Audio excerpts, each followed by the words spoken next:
Êxodo capítulo 20, versículo 16, o que é repetido em Deuteronômio 5:20, a Bíblia diz: não dirás falso testemunho contra o teu próximo. Agora um pouquinho mais para frente, Êxodo 23, que comenta esta passagem rápida dos 10 mandamentos, neste mandamento aí, o 9º, Êxodo 23, de 1 a 3. Olha o que o texto diz aí. Não espalharás notícias falsas, nem darás mão ao ímpio, para seres testemunha maldosa. Não seguirás a multidão para fazeres mal, e nem deporás numa demanda, inclinando-te para a maioria, para torcer o direito, e nem com o pobre serás parcial na sua demanda. E como de costume, ainda Levítico 19, versículo 11, Levítico 19, 11, a Bíblia diz: não furtareis, nem mentireis, nem usareis de falsidade, cada um com seu próximo. Está certo que no hebraico a palavra falsidade não tem a mesma conotação que nós temos aqui no português. A falsidade aí não é essa questão do caráter, de ser hipócrita, de falar na frente de um e depois sendo falso. Não é bem essa questão aí, né? A falsidade aí é o testemunho falso mesmo, né? É a palavra falso, continua sendo a mentira. A ideia da falsidade no falar aí não está ligada à questão de não ser hipócrita, mas sim de ser verdadeiro na fala, ok? Então, quando joga para o português, a gente tem algumas dificuldades linguísticas, né? Porque cada região entende a expressão de uma forma. Então, por isso que eu estou clareando um pouquinho para você. Conhecendo os perigos espirituais do falso testemunho, parte 3. Né? Vamos orar? Senhor, muito obrigado pela Tua palavra, e ela nos sustenta mesmo. Precisamos dela mais um pouco, até que Tu voltes, ou Tu envies o Teu Filho, e Teu Filho volte, para que possamos ser redimidos e também inseridos no Teu reino celestial. Precisaremos da Tua palavra para viver. Então, que agora, mais uma vez, possamos receber de Ti o alimento que é sólido, que é realmente transformador para a nossa vida. Nós oramos em nome de Jesus. Amém. Queridos, estamos estudando aí, falamos um pouquinho semana passada sobre as mentiras chamadas mentiras brancas, né? Claro que é sempre um terreno muito perigoso, tem pastor que não gosta nem de falar desse negócio. Tem muitos assuntos assim que são problemáticos, né? A mentira branca, a música secular, né? A homossexualidade. Tem muitos púlpitos que não gostam de falar dessas coisas, porque realmente são assuntos que trazem diversidade de opinião no mundo evangélico. Mas eu não sirvo para esse negócio. Eu tenho muita dificuldade de ficar em cima do muro, não sirvo para isso. Então, trago para vocês aquilo que interpreto e penso, sem meias palavras. E às vezes até sou tido como herege por causa disso, né? Onde já se viu o pastor falar que pode mentir, né, no aniversário, para esconder o aniversário. Tá. Então, de vez em quando a gente recebe aí algum tipo, deve receber, não me falaram nada, mas de vez em quando a gente deve receber algum tipo aí de reprovação por alguns que interpretam de uma maneira mais radical. Mas isso aí desde que o ser humano existe, que se discute teologia, né? Então faz parte. A Bíblia compreende que caluniar é prejudicar outro ser humano. Nós aprendemos isso algumas semanas atrás. E na semana passada nós vimos aí o problema das mentiras necessárias. E eu citei muitos textos bíblicos para vocês. Essas mentiras necessárias. Todas as vezes que nós estamos diante de 2 mandamentos, e a gente só consegue obedecer um, e para obedecer um vai ter que quebrar o outro, a gente escolhe o mandamento de força maior. O mandamento que implica em menos prejuízo para o ser humano. Foi nisso que Raabe pensou quando escondeu os espias da terra de Canaã e mentiu sobre a presença deles ainda dentro dos muros. Então expliquei isso na semana passada. E que também, né, não há nada de errado em você usar da mentira como um caractere de brincadeira, uma situação para abençoar uma família, no aniversário, surpresa ou coisa parecida. E a gente faz muito disso, né? Quando dá para evitar, dá para evitar. Esses dias eu comprei um presente para a Beatriz e deixei no banco de trás do meu carro. Ela tem o carro dela, eu tenho o meu, que é da igreja, né? Então nós temos o nosso carro que fica com ela, e eu fico no da igreja. Então joguei no banco de trás lá o presente dela, E ela abriu a porta num determinado momento lá em casa e falou: o que é isso? Eu falei: não te interessa, né? Não te interessa o que é isso aí, né? Não, mas está presente, tá. Então, não te interessa, né? Porque ela me perguntou: o que é isso? Eu não poderia dizer simplesmente: não é isso ou não é aquilo. Eu não precisava mentir, eu só falei: não te interessa. Ela não entendeu, né? Aí ela riu para mim e falou assim: entendi. Aí ela pensou assim: tá chegando. Era o aniversário dela que estava chegando, né? Então, Natal, alguma coisa, dia do casamento, foi um trem desse aí, né? E aí ela deixou lá quieto e não falou mais nada. Então, não precisei mentir, só falei para ela: não te interessa. Mas tem hora que não tem jeito, né? Tem hora que você é obrigado a trabalhar alguma coisinha para a surpresa não acabar. Então nós conversamos sobre isso na semana passada. Hoje é dia da gente trabalhar algo a mais, né? Porque o mau uso da língua, só que a gente vai aprender hoje, demonstra a precariedade espiritual daquele que o faz. A Bíblia tem muitos versículos que mostram essa precariedade. Quem faz o mau uso do falar, geralmente está com o coração apodrecido, espiritualmente falando. Quem não consegue conter a própria língua, geralmente está numa vida espiritual degradada, correndo risco, distante de Deus, o coração. E é por isso que o falar é algo tão sério na Escritura. A gente tem que tomar muito cuidado com o que fala. A literatura poética, por exemplo, poderia pegar a Bíblia inteira e fazer uma análise, mas não dá tempo de fazer isso. Tem muito versículo na Bíblia sobre o mau uso da fala. Eu peguei alguns. Mas a literatura poética, que é conhecida como literatura sapiencial também, o que é literatura sapiencial? É literatura de sabedoria. Então, quando você pega o livro de Provérbios, o livro de Eclesiastes, são livros de sabedoria. Como é que você pode viver de maneira sábia? Provérbios e Eclesiastes. Eles arrebentam nesse sentido. E aí, você não tem só literatura sábia em Provérbios e Eclesiastes. O livro de Salmos também é uma coletânea de sabedoria, porque é um livro poético. E a poesia, ela se caracteriza por versos curtos de sabedoria. E aí, fazendo uma análise com vocês aqui, vocês perceberam que eu estou quase falando taubatiano, né? E aí, o taubatiano é aí, estou quase lá, né? Por exemplo, Salmos 50, versículos 19 e 20, o levita Asaf caracteriza o mentiroso como um indivíduo que solta a língua para o mal, trama enganos, senta-se para falar contra o seu irmão e difamá-lo. Tem gente que ama fazer isso. Tem ou não tem? Que ama sentar com os outros para difamar mais gente. Salmo 52, versículo 4, o rei Davi diz que o ímpio ama as palavras devoradoras, as palavras que causam prejuízo. Salmo 101, que apresenta o modelo de um bom rei, mostra que Davi jamais iria proteger o mentiroso. Salmo 101, versículo 5. E o Salmo 109, versículos 2 e 3, Davi vai mais longe ainda e impreca em nome da santidade e da justiça de Deus contra os inimigos a que usam os seus lábios maldosos e fraudulentos, e palavras odiosas também, inclusive, contra o rei ungido. Então Davi fala contra esses que estão sempre criticando sua liderança. O salmista abomina a defesa da mentira, o Salmo 119, versículo 163. Salomão adverte que a falsa testemunha não fica impune, e o que profere mentiras não escapa do juízo de Deus. Provérbios 19, 5. Ele descreve o mentiroso como uma pessoa que difama também.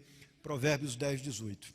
E outra consequência trágica é que o mentiroso destrói vidas. Provérbios 11, 9. É literalmente possível matar alguém ou acabar com a reputação de alguém só com aquilo que você diz.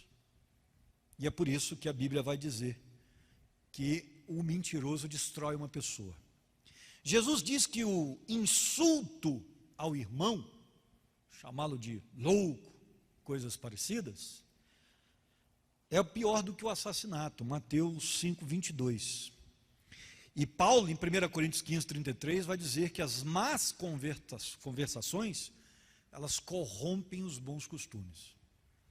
Tudo isso para descrever os perigos da língua. E olha só, é coração mentiroso, é coração enganoso, é maldoso, são características, né? São adjetivos usados para as pessoas que usam a língua dessa forma. Percebem como o mau uso da língua mostra um coração? A Bíblia vai falar que é o ímpio que faz isso. Jeremias, no capítulo 9, ele mostra a ruína espiritual do povo de Israel, dizendo assim, olha, curvam a língua. A expressão curvam a língua, como se fosse um arco, é a ideia de preparar a flecha para atingir o outro. Curvam a língua para a mentira. Fortalecem-se na terra, mas não para a verdade, porque avançam a malícia e de malícia em malícia. E não me conhecem, diz o Senhor. Guardai-vos cada um do seu amigo e do seu irmão, e de irmão nenhum vos fiéis. Porque todo irmão não faz mais do que enganar, e todo amigo anda caluniando. Cada um zomba do seu próximo, e não falam a verdade. Ensinam a sua língua a proferir mentiras. Cansam-se de praticar a iniquidade. Vivem no meio da falsidade, e pela falsidade recusam conhecer-me, diz o Senhor. Flecha mortífera é a língua deles. Falam engano.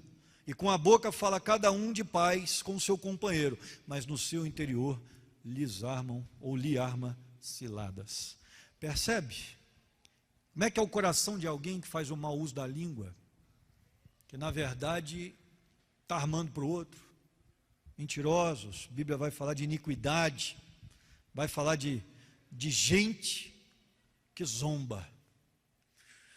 O profeta indica que o espírito de falsidade nasce no interior da pessoa, contamina as relações interpessoais e afeta o conhecimento de Deus. E por isso o profeta ameaça o povo escolhido de Deus com o exílio, que está no versículo 7 aí. E Jeremias condena até o testemunho dos falsos profetas, Jeremias 14, 14.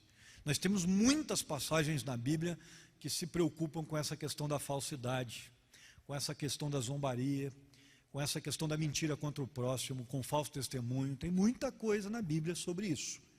É o apóstolo João que vai especificar que ninguém escapa do julgamento de Deus usando mal a sua língua. Porque a Bíblia vai dizer em Apocalipse 21, 8, quanto porém aos covardes, aos incrédulos, aos abomináveis, aos assassinos, impuros, feiticeiros, idólatras e todos os mentirosos, a parte que lhes cabe será o lago que arde com fogo e enxofre, a saber, a segunda morte, que é o inferno. Queridos, é por conta de textos assim que eu decidi fazer um voto de verdade com Deus.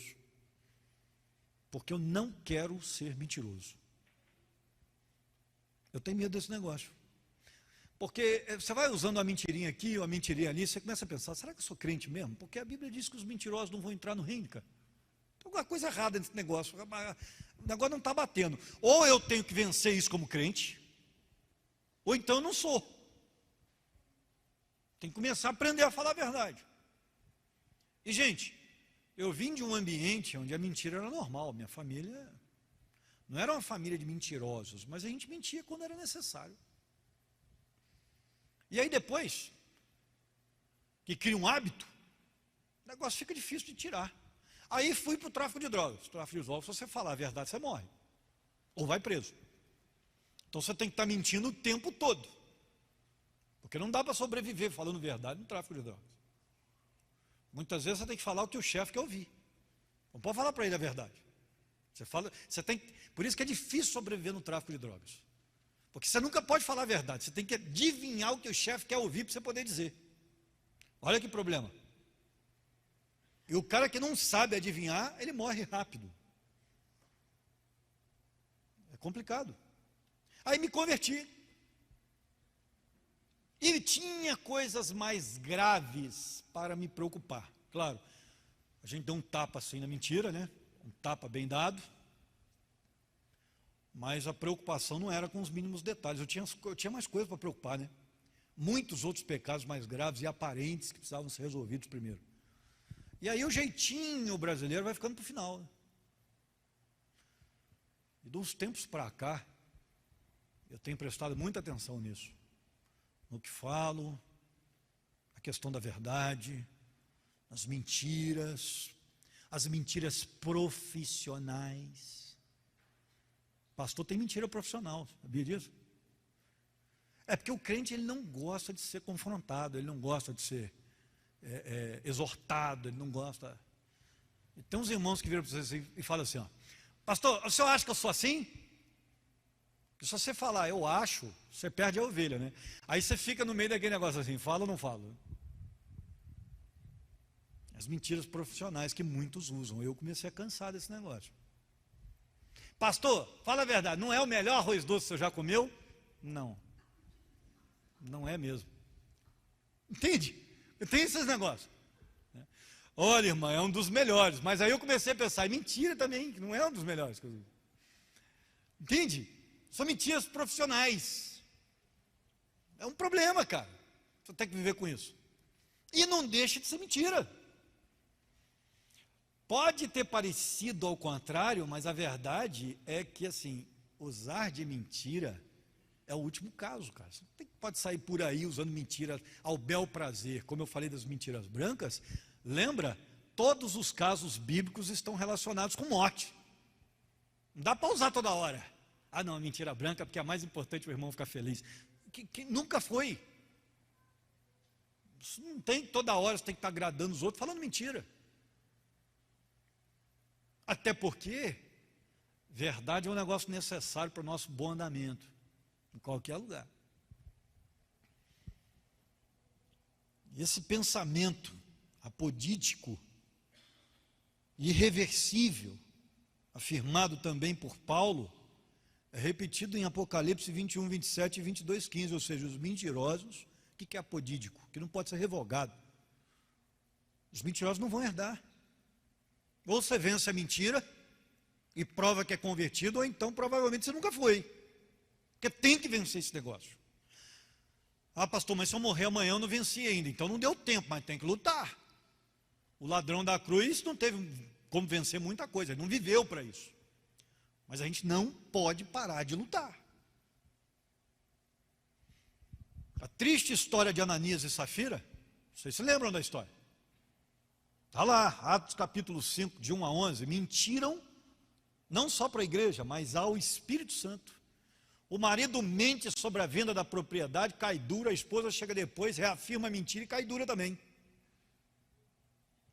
Olha como é que Deus leva a sério a mentira. Aliás, ele leva a sério a verdade, né? E a história revela, inclusive, Atos 5,4, que a mentira é um mau desígnio do coração. O apóstolo Paulo vê a mentira como um traço autêntico do velho homem. E ele fala que, a partir do momento que nós nos convertemos, nós não devemos mentir mais. Colossenses 3,9. Porque a mentira faz parte do velho homem, não do novo. Nós temos um Deus que é o Deus, e Deus é a verdade. E o pai da mentira é Satanás. Ou seja, a mentira é um negócio do outro reino, não é o do reino que a gente vive. Percebe? É do reino do nosso inimigo. Em 1 João capítulo 5, versículo 10, o apóstolo afirma que todo homem que não crê no testemunho que Deus dá acerca do seu filho é mentiroso. Ou seja, no Novo Testamento, mentir não é apenas dar falso testemunho, mas também reter uma verdade que precisa ser dita. E muitas vezes eu preciso dizer. E quando eu não digo, eu minto. E outras vezes eu preciso omitir, porque nem toda verdade também precisa ser dita. Isso requer uma sabedoria intensa. E se nós não estivermos ligados com Deus e pedindo direção de Deus, como é que nós vamos ter sabedoria para lidar com isso? Tem verdade que eu não preciso dizer, mas tem outra que eu não posso reter. Olha que situação. O crente precisa de sabedoria o tempo todo de Deus, direção do Espírito, para poder decidir quando não e quando sim. E João vai mais longe, hein? Quando ensina, 1 João 2,4, aos cristãos da Ásia Menor, que crer em Deus e odiar o próximo já constitui uma mentira. Porque é impossível crer em Deus e odiar ao próximo ao mesmo tempo. Já é mentira. Se eu digo que amo meu Deus, que eu creio em Deus, mas eu odeio meu irmão, automaticamente eu estou mentindo. Não pode haver verdade em mim. Então o ódio está ligado com a questão também. Nossa relação com uma vida de verdade, verdadeira na fé. Pegaram então, perceberam como é que a mentira corrompe um coração e como é que o coração corrompido, na verdade, pode estar cheio de mentira. Por isso que precisamos eliminar da nossa vida a mentira. Evitá-la ao máximo, extremamente, de maneira axiomática. Vou eliminar a mentira da minha vida, não quero mais. Não vou mais caminhar para isso. O que é axiomático? É de uma maneira imperativa, de uma forma inquebrável. É voto que a gente faz com Deus. Viver na verdade, dizer a verdade. E como eu disse, às vezes é difícil. Falei isso durante essas semanas aí passadas. Às vezes você perde dinheiro porque você fala a verdade. Às vezes você entrega a vantagem na mão de quem está negociando com você, valores. Mas verdade é verdade. Não pode ser abandonada. Terceiro e último lugar. Abra sua Bíblia em Efésios capítulo 4, versículo 5. Gabriel falou com o meu pastor semana passada, você terminou o culto 8h30. O que aconteceu, né, Gabriel? 8h30, foi um milagre esse negócio, né? Quase que ele não disse isso, mas realmente, né? Mas é porque eu percebi que o ponto era muito grande, o ensinamento. Eu já tinha pregado 32 minutos. Falei, se eu pregar mais um, olha lá, ó, eu já preguei 22. Isso aí ia ter que ficar me ouvindo 1 hora. E cá entre nós, 1 hora nem eu me aguento. Eu me amo pregando, mas nem eu me aguento. Você acredita que eu chego em casa e fico ouvindo minhas pregações? Eu sou meu primeiro fã, rapaz, acho o máximo assim. Pô, ficou legal essa frase aí, ficou bonitinho, ficou legal, hein? Gostei dessa parte aí. Eu fico falando comigo mesmo. A Bia olha e fala assim, gente, tem que fazer terapia, né? Eu gosto de me ouvir. Não, mas eu estou brincando com vocês. Deletem que é só brincadeira. Eu gosto de me ouvir para pegar os defeitos, não para ficar me elogiando. Tá? Eu ensino isso para os seminaristas.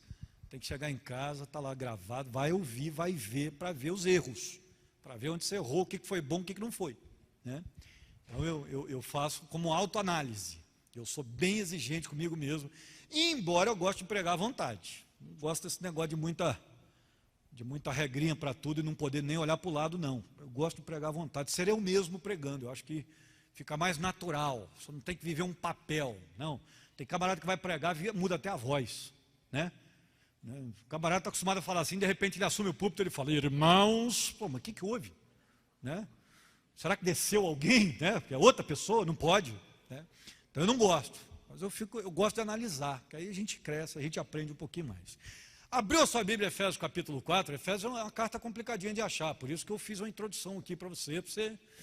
Efésios 4, achou? Olha o versículo 25, que é a última base de ponto para mim aí da nossa lição, a nossa terceira lição e última de hoje. A Bíblia diz, aliás, de hoje é segunda e terceira no geral. A Bíblia diz assim, ó, por isso, deixando a mentira, fale cada um a verdade com seu próximo, porque somos membros uns dos outros. Queridos, em terceiro e último lugar, a unidade verdadeira do corpo de Cristo exige que falemos a verdade uns com os outros. Sem verdade não tem unidade. Por quê? Porque sem verdade eu não posso confiar.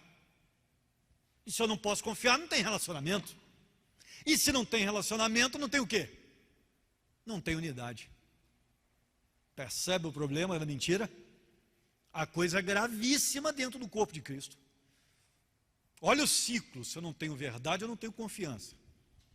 Se eu não tenho confiança, eu não tenho relacionamento. Se eu não tenho relacionamento, eu não tenho unidade. Se eu não tenho unidade, como é que vive uma igreja sem unidade? Hoje eu recebi uma pessoa no meu gabinete pastoral, e a gente estava conversando, e eu falei para ela assim, depois passa o seu contato, que eu vou conversar com a administração da igreja, e a gente vai ver se a gente consegue comprar com você lá para dar uma força. Porque aqui a gente se ajuda, se a gente conseguir, se o preço for bom, for compatível, a gente passa a dar prioridade para o irmão que está chegando, com a empresa dele. A gente compra lá com ele. E com certeza também ele vai ter prazer em cobrir o orçamento lá, se ele puder, se ele conseguir, e vai abençoar a gente também. Não precisa fazer mais barato que todo mundo, né? Cobrindo o orçamento ou equiparando o orçamento, a gente já dá prioridade, que é nosso irmão. Percebe como é que as relações são de confiabilidade? Mas se o irmão vira para a gente e fala assim, não, eu não posso, porque eu paguei 30 nisso aí, eu já estou vendendo por 35, mas na verdade ele pagou 20, e a gente descobre. Acabou a confiança. Não dá mais para comprar com ele. Não dá nem para ter relacionamento, não quero nem esse cara na minha casa, o cara é mentiroso. Sabe como é que é problemático o negócio? Você flagra um outro numa mentira, aquela pessoa, ela passa a gerar em você preocupação constante. Falar a verdade ao próximo é o equivalente positivo desse mandamento. Se você não pode dar falso testemunho, então você tem que dar testemunho verdadeiro. É falar a verdade. Paulo ilustra esse pensamento da metáfora do corpo aí. Deixe cada um de falar a mentira e fale cada um a verdade com o seu próximo. Ele está trazendo à luz, ao contrário, o mandamento de não dar falso testemunho. Ele só está invertendo o ensinamento. Ao invés dele falar não fale mentira, ele está dizendo fale a verdade. Que é a mesma coisa. Porque todos os membros do corpo dependem uns dos outros. E a falta de cuidado com um dos membros afeta o corpo inteiro. E é por isso que precisamos. Isso significa que quebrar o 9º mandamento destrói a harmonia dos irmãos. A harmonia de igreja. Porque a verdade solidifica a união fraterna do corpo de Cristo. E a mentira a corrompe. E por isso ele recomendou aos colossenses que sua palavra fosse sempre agradável, e temperada com sal, para saberem como responder a cada um, Colossenses 4:6. E no capítulo anterior, inclusive no capítulo 3, Paulo ensinou que o cristão não mente, como eu disse para vocês, porque ele abandonou o velho homem. Ele é nova criatura. E ele não pode continuar numa vida de mentira, porque isso é característica de gente que não é crente. Aí ele diz assim, fazei, pois, morrer, Colossenses 3:5. Fazei, pois, morrer a vossa natureza terrena, prostituição, impureza, paixão lasciva, desejo maligno e a avareza que é a idolatria. Porque essas coisas é que vem a ira de Deus sobre os filhos da desobediência, por essas coisas. Ora, nessas mesmas coisas andastes vós também no outro tempo, quando vivíeis nelas. Agora, porém, despojai-vos igualmente de tudo isto: ira, indignação, maldade, maledicência, linguagem obscena do vosso falar. Não mintais uns aos outros, versículo 9, uma vez que vos despistes do velho homem com seus feitos, e vos revestistes do novo homem que se refaz para o pleno conhecimento, segundo a imagem daquele que o criou, no qual não pode haver grego nem judeu, circuncisão nem incircuncisão, bárbaro, cita, escravo, livre, porém Cristo é tudo em todos. Para Paulo existe uma nítida relação entre ser crente em Jesus e viver na verdade, não só vivendo verdadeiramente um evangelho, mas falando a verdade. Eu preciso viver de verdade, não adianta eu ter uma vida dupla, porque Deus, ninguém esconde nada de Deus. Tem uma música do Resgate que diz isso, né? Se eu subir mais alto monte, Ele me contempla, não tem jeito. E se eu descer a sepultura, Ele também me vê. Não tem como esconder. Até porque o texto da música é tirado de um texto bíblico. Tiago recomenda que o homem seja pronto para ouvir, isso é muito interessante, mas tardio para falar. Você já parou que muita mentira que você conta poderia ser evitada se você pensasse antes de falar? Eu percebi isso em mim, porque eu sou muito direto. Então, quando eu era colocado numa situação difícil, às vezes eu escolhia não falar a verdade e mentir, Porque era a primeira coisa que vinha na cabeça. E eu tenho mania de falar o que vem na cabeça. Com o tempo, com a maturidade cristã chegando, eu estou muito longe da perfeição, mas com a maturidade cristã chegando, eu comecei a perceber que eu não preciso dar resposta para ninguém rapidamente. Eu não preciso correr para falar nada. Tem gente até que no gabinete olha para mim e fala assim: pastor, você não vai falar nada não? E eu falo: estou pensando na resposta. Lembra da Bia no jantar de casais? Falando, brincando, que tudo demora para responder, até que é água, amor.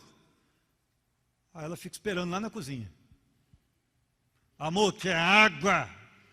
Aí eu falo: estou pensando, cara. Não sei se eu estou afim de ir ao banheiro de madrugada. Você pode me dar um minuto? Porque se eu falar quero e não quero é mentira. Vou fazer ela pegar à toa. Então, estou pensando. Aprendi a pensar. Tem gente que chega para mim com alguma decisão aí: pastor, o que o senhor acha de vamos fazer isso aqui, não vamos? Qual a direção que o senhor me dá? Às vezes eu falo: você pode me dar um dia para orar? Pode esperar um dia, amanhã eu te dou a resposta. Não preciso responder nada correndo. Desacelera a fala, porque é tardio para falar. Para pensar um pouquinho. Analise. É igual aquela questão da brincadeira com a Bia lá. O que é isso aí? Em outros momentos, né, para não estragar a surpresa. Não, isso aí é um negocinho que eu comprei aí, fulano de tal, eu vou dar para meu irmão. Era assim que eu sairia. Mas estragou um pouco da surpresa, mas também não disse o que era. Não interessa não. Ela: nossa, você é muito curiosa. Deixa aí quietinho aí, deixa. E quer pegar, quer ver, quer sacudir. Então já corta a rede, porque senão para não dar papo, né? Ou tipo assim, você já estragou uma parte da surpresa já. Mas ela já sabe que ela vai ganhar alguma coisa, então ela só não sabia o que era. Pensa, analisa um pouquinho. Tiago 1,19. É tardio para falar e tardio para se irar também. Então, a gente quando fica bravo, a gente fala muita coisa que não deve, inclusive muita mentira também. Coisa que a gente nem acredita, coisa que a gente nem realmente sente. Mas a gente fala na hora da raiva só para atingir o outro. E é por isso que Tiago fala: segura, pensa um pouquinho, veja bem o que você vai falar. Em alguns momentos, a vida coloca a gente numa situação difícil. Você tem uma perícia para fazer. Plano de saúde é danado para fazer a gente mentir, né? Porque você vai fazer um plano de saúde, o plano de saúde pergunta tudo que você tem. Aí uma vez aconteceu comigo. Eu tenho um probleminha na pele, que sai, é um fungo que eu tenho na pele. Aí sai um negocinho que dá uma mancha na pele. Principalmente quando está a minha taxa de vitaminas está baixa. E aí sai, ela começa a crescer. E se eu começar a comer fruta, ela vai sumindo. Que aí a imunidade aumenta e combate o fungo. Se eu estiver me alimentando bem, quase não dá. Mas se eu não tiver, eu tenho um monte na pele, sai um monte na pele. E aí, primeira vez que eu fui fazer o plano de saúde, perguntaram: tem alguma coisa na pele? Aí eu coloquei: tem um fungo, Quando veio a proposta do plano de saúde, o plano de saúde disse assim: ó, nós não vamos cobrir isso, tal, e até câncer de pele os caras, nós não vamos cobrir. Aí eu falei com a minha mãe, falei: mãe, olha só, o plano de saúde está dizendo que não vai cobrir isso, não vai cobrir aquilo, só porque eu falei que eu tenho um fungo. Aí a minha mãe virou e falou assim: para que você foi falar isso aí? Eu falei: mãe, é a verdade, como é que eu vou esconder isso? Ela: é complicado, mas olha aí a situação. Aí na segunda vez que eu fui fazer o negócio, falei: pronto, foi até aqui para a igreja. Falei: pronto, vai perguntar de novo. Aí não perguntaram nada da pele. Eu falei: ô, glória. Também não preciso dizer se não perguntaram, não é verdade? Né? Não perguntaram nada de pele no exame. Mas na outra vez perguntaram. E aí você perde uma coisa que, né, se acontecer, você está perdido, né, no sentido médico, por conta de uma situação que você teve que citar. E tem que falar a verdade. Então são situações que a gente, no dia a dia, a gente enfrenta. A gente se envolve. É igual seguro de carro. A perguntinha que sai lá: seu carro dorme debaixo da coberta durante o dia? O meu carro fica com a Bia. E ela trabalhava numa clínica que não tinha coberta. Eu disse: não dorme debaixo da coberta.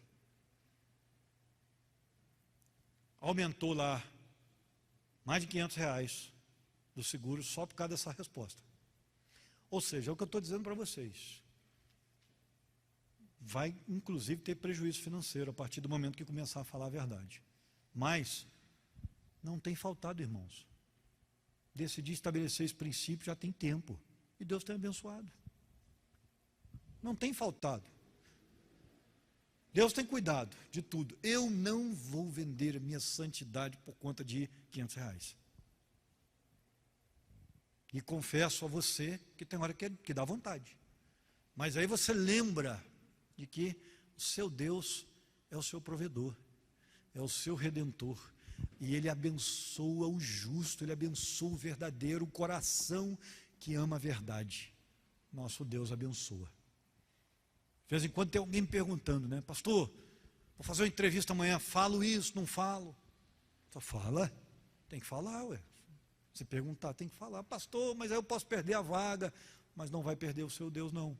O seu Deus continua cuidando de você, fica tranquilo. Fala a verdade. E outra coisa, se amanhã descobrir, sempre que quando me perguntam isso, a empresa não vai mais confiar em você.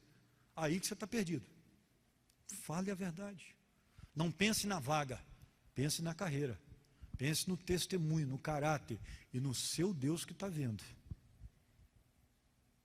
Porque o Deus que está vendo, Ele abençoa. Vamos orar, queridos?